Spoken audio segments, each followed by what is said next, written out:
right? I shouldn't be admitting this, right? But I was following this Instagram model, right? Surprise, surprise, a 21-year-old warehouse worker is following an Instagram model. Shocker, right? Look, I don't scroll through stories often, right? I've kind of gone past that. But when I do, right, anytime I do, I always fucking piss myself the fuck off. I always just get mad. I always just get so disappointed, right? A couple of days ago, this happened, and I scrolled past the OnlyFans model I was speaking of, earlier. But when I did this one time, I stumbled across the OnlyFans story, right? She posted this, right?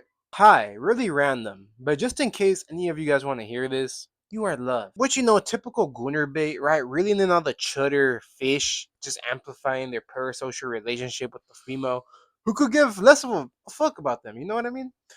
It's typical, right? Typical soulless, evil, whatever, right? But it's the next part that really just made me want to like gouge my eyes out of my fucking skull.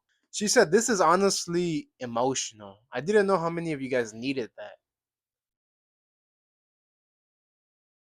And if you aren't stuck in this existential dread of a Naruto sexy jitsu, you would be able to tell right away that she was fucking laughing at you. You will be able to tell right away. She's not even trying to hide her smirk. And I honestly believe that's on purpose, right? Showing her hypocrisy, hiding if it's genuine sympathy for the people who are actually texting and responding to that story, acting if she's their savior and grace. She didn't even attach an OF link or whatever. She wasn't even promoting anything.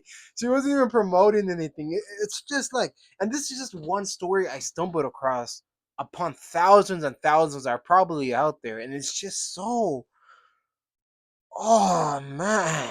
Not only they don't care about you while pretending like they do, they take time out of their day and get fulfillment and pleasure out of mocking you. Literally in plain fucking sight. She obviously just did it for shits and giggles. Her team probably didn't even tell her to do this, right? I mean, there's no point, there's no incentive on it. Then just laugh. You probably lose more followers doing it, bro. Ah, these fucking voids, bro. Like, listen when I tell you this, and again, this might be common sense for a lot of you guys, but these girls are sociopathic lunatics, man.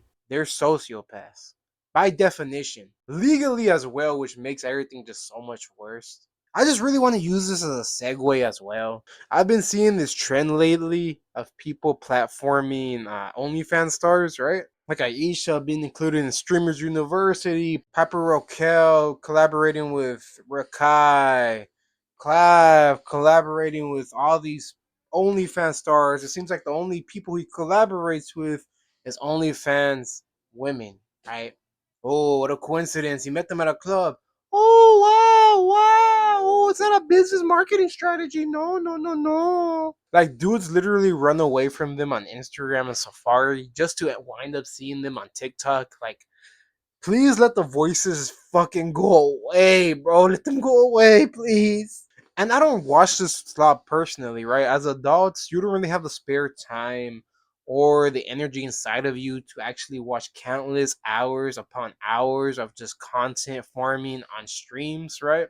You just don't have the time in your arsenal to do so, right? You just don't have it. The only way you can is if you have financial freedom, right? And you don't have any responsibilities to take care of. It almost reminds you of a certain demographic, doesn't it? It almost reminds you of a certain specific demographic of people who watch this type of shit.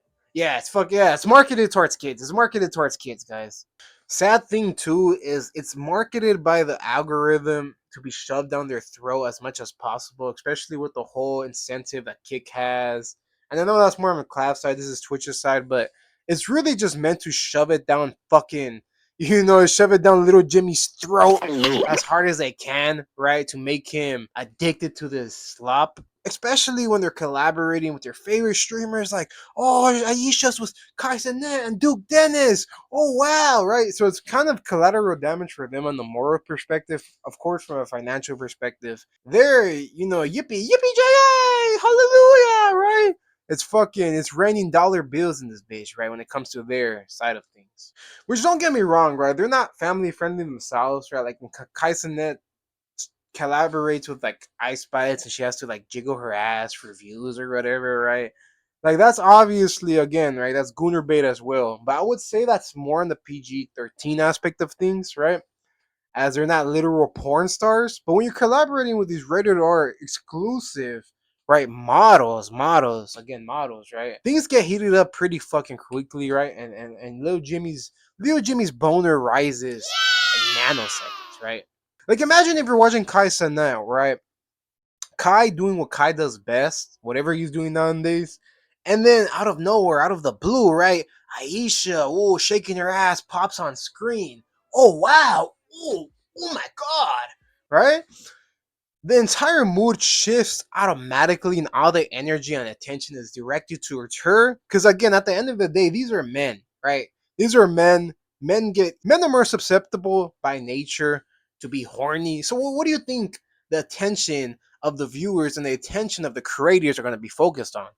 They're gonna be focused on Aisha's fucking botched ass, right? She's wearing tight and skimpy clothes. Everyone's thirsting and simping over her in the chat, right? She starts doing her tactical clip farming, whether that's blatant or subtly implicated a lot of the times, right? Especially with like Brayden, I believe, or even Marlon. Other Chads, right? Usual black pill semantics, right? Subtle black pill semantics that people don't want to admit to, whatever, right? And it's honestly and nothing will be wrong with that, but it's all directed to obvious, horny teenagers, right? It's obviously just directed towards horny teenagers. Like even if you're not into that per se, it just makes everything odd and uncomfortable to watch, right? Even for the horny teenagers, I would say. And it's pretty cliche because it's always the goddamn same script every single goddamn time. You can watch a clip of every single individual OnlyFans star separate from each other, and they're all pretty much going to be accumulated and formulated the exact same way. And why are they even in the creative field to begin with? The reason why they are where they are is because they lack the creativity to do anything meaningful, right? Temptation becomes exploitation when it's aimed at the most vulnerable type of people, that being teenagers. Which, when that's literally a kid, it becomes just like a red dot on their goddamn forehead, right? Like that shit. It's so obvious. Oh, circus, it's not a big deal. We used to always watch Hot Girls and Cloud Gang. Remember back in the days when Rice Gum and the Big Mansion? Yeah, and tell me, did Summer Rae or Alyssa Violet have hours upon hours of porn accessible by reach by anybody who has internet access where the link is located on their bio of every social media platform? Having their body constantly sexualized, clipped, marketed, and directed towards kids? And once the stream ends, right? What do you think is gonna happen? You think they're gonna pull out the Bible and read the gospel? No, they're gonna hop on ThoughtHub or ArrowMe.com or whatever website and just let a fat one rip, obviously. And the reason it hit so close to me is because I was literally in the exact same position, like in quarantine, right? We all were, right? Remember when Addison Ray would be like shaking ass on TikTok, whatever the fuck, right? Immediately we'll hop on the hub. Immediately we'll go straight to the hub, no questions asked. Or even with people in similar positions as Aisha, like Bad Baby. I remember I used to watch Bad Baby vlogs pretty occasionally, and once she dropped her OnlyFans, obviously you already built a parasocial relationship with the individual you're watching, especially if it's a hot girl. So once they drop an OnlyFans, it's going to catch your curiosity by default. And just like all these other kids, I remember, right? I'll go in the restroom and I'll come out with like a melted marshmallow stain on my underwear. I'm gonna be honest. Which is literally just point of sale merchandising or target product placement. When candy is pointed at the eye level for like children, right? And for adults is pointed at their eye level, which they both have different eye levels. Remember, kids are tiny and adults are bigger, right? As an adult, they buy lottery tickets. As a kid, they buy candy, right? Except when it's applied to these succubuses, right? It's instead of candy, it's gooner bait. Instead of alcohol, it's it's porn, right? You think these fucking OnlyFans models are gonna have any remorse whatsoever once they're like 30? Right? Once they're like 30 and these kids are in their early 20s, do you think they're gonna care? You think these OnlyFans models are gonna be like they could talk how much they however they want, right? They could be like, oh, I regret what I did when in my past. Oh, I regret it. Oh no, right? They could mope and weep and yap and lie all they want. They've been lying their career. They've been lying their entire career anyways, right? What do you think a single interview or a single question you ask about their career in the future, and without hesitation, they're not even gonna try to hide the fact it's a lie, right? They don't give a fuck. They don't care, man. And it actually does make me reminisce about how years back when Rice Gum used to actually collaborate with, I believe, like porn stars, when he used to play OG Fortnite and they used to play like a strip, like strip teasing everybody and they take off all their clothes. Turns out they have like 5 layers of underwear or whatever the fuck, so they never get fully naked. Oh, shocker, you don't get fully naked on YouTube because it's gonna ruin your censorship abilities? Oh, wow, right? Whatever bullshit. And like FNAF, Gooner Bait, thumbnails, and just all these thumbnails that, again, they accumulated over time, right? That built up over time in your subconscious. It really makes you think like, damn, how much of an effect did this have on me in an impactful manner? I really wonder. Again, I do struggle normally. Again, I was never a full blown porn addict, but just casual, occasional porn and quitting it entirely has been difficult for me. Right, lately I've been getting really good at it, but it had. I'm not gonna lie. I'm not gonna sit here and lie for the camera, right? Trying to freaking moral mog anybody watching this or anything like that. Again, look with my fucking vest, right? And for crying out loud, can we stop acting like they're good human beings, please? Can we please? I know it's a lot of the time. A lot of the time, it's teenagers or young adults who believe they're good human beings. They're not good people. These are not good people. Like, if you search up the biology and the mental framework that's to go into this, you'll realize pretty fucking quickly with a couple of Google searches, these people are beyond the realm of being a good human being. Oh, Sweetie Fox. What about like Sweetie Fox? Like, she only records with her husband. Oh, and what does that even mean? You know her husband, right? You guys went to dinner together. You guys have gone shopping together. He wiped your ass when you were a baby. Like what the fuck are you talking about, right? Like, oh, they donate to charity. Oh, remember when Sophie Rain donated to charity? Oh wow, to the fraudulent water scheme, pump and dump. Oh wow. That's like saying Netanyahu is a good person because he has strong illegal immigration restrictions on place. Like, that doesn't fucking matter, guys. Like, it doesn't matter. I don't like. Fuck, man. Like, is everybody just conscious? Fuck, is dead internet theory real? Like, holy shit, we don't need dead internet theory when you're brain dead, right? Like, like, what the fuck are we even saying? You could obviously you could be a bad person who has done a couple of good things. I'm not trying to dismiss that whatsoever. But acting like they're good people doing good things is just like it's not, by definition, it's not true. It's not true, right? It just isn't true. Bro, all these OF chicks subscribe to fan service, right? Who's the biggest consumer of fan service, aka Spider-Man, Venom? Then the audience it was cultivated for. Who was Spider-Man meant for again? Who's Venom meant for again? Who has all the time in the world to watch these shows and read these comic books and watch these movies and read, go on these YouTube videos discussing the lore behind the Spider-Man 4 movie? Like, we all know. Come on, why are we all playing dumb? Can we stop fucking like? Clearly, the parasocial relationship runs deep with Sweetie Fox, and it's pretty pathetic. Can we let this go already? Right? You're literally an example. Your actions are literally an example that the parasocial relationship had a great effect on you. Most charities are just money laundering honeypots, right? They're just money laundering schemes incentivized by the government. I've never seen a single person's testimony who worked in a charity who openly admitted to all the money going to a good cause. I've never seen that. You could do research yourself. You're never gonna see it. It's so depressing because there's been clear studies and data documenting how people take out loans. People take out, their life savings. They max out their credit cards. They put their house on the line. They destroy their families, entire financial stability, right? Just for the means of jerking off, right? Even Andrew Tate admitted this a couple years ago, I believe, on the interview he did with Candace Owens and the Nelk Boys, how he once ran like this cam girl agency, obviously, right, recruiting women, setting up women to talk to men.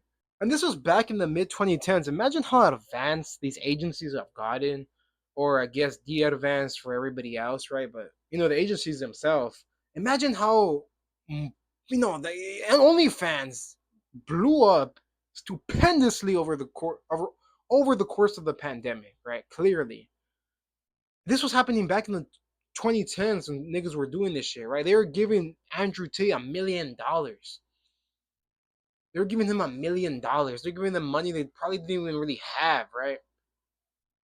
For and it's just so pathetic, It's like under 0.5% of creators make $100,000 a year,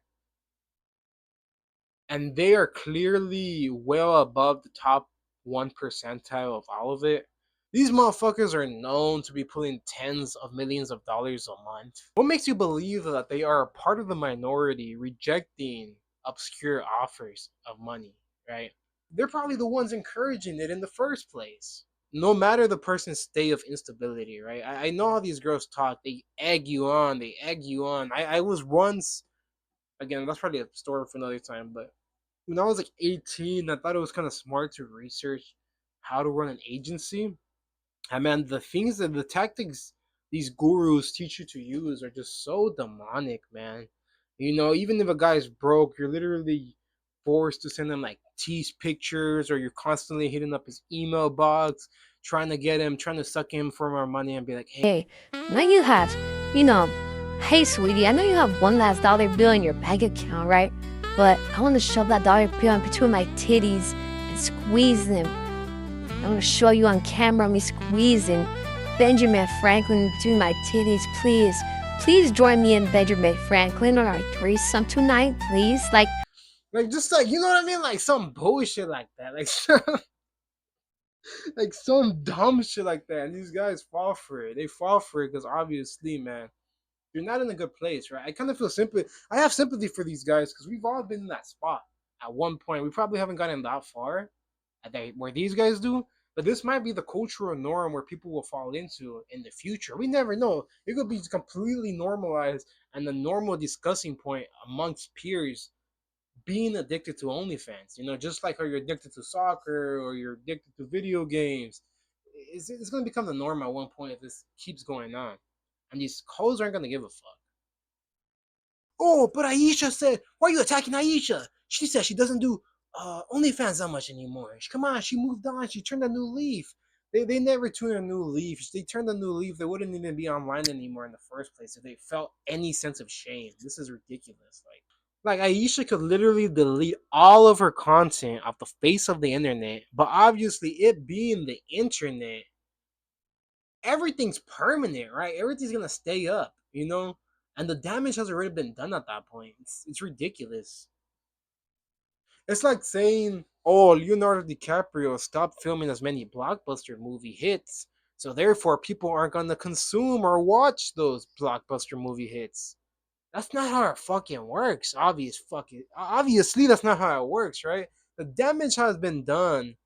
Their videos are most likely permanent, knowing the internet being the internet, and the people who consume that content are forever fucking broken or broke. It's like it's not a happy go ending fucking story, obviously, right? Like, especially you can't turn your life around in a matter of months that quickly. Like, in a matter of months, dudes completely destroy their entire lives on OnlyFans for the rest of their life, right? Decades upon decades of doing something stupid or purchasing a fucking stupid bitch's OnlyFans request because you were desperate at the time, which financially fucked you over for years to come. It's ridiculous, man. Let's give these OnlyFans girls the benefit of the doubt. Let's just give them the benefit of the doubt. All right, we all know at this point it's not them behind the screen. It's whatever team or agency they're a part of. They still have a duty to disclose. You guys know that, right? It doesn't take a genius to fully comprehend or understand that consent is granted. And this is such a, ironically enough, this is such a soul sucking, draining thing to talk about. If you know what I mean, right? If you catch my drift. But yeah, fuck. I'm just fuck. I don't.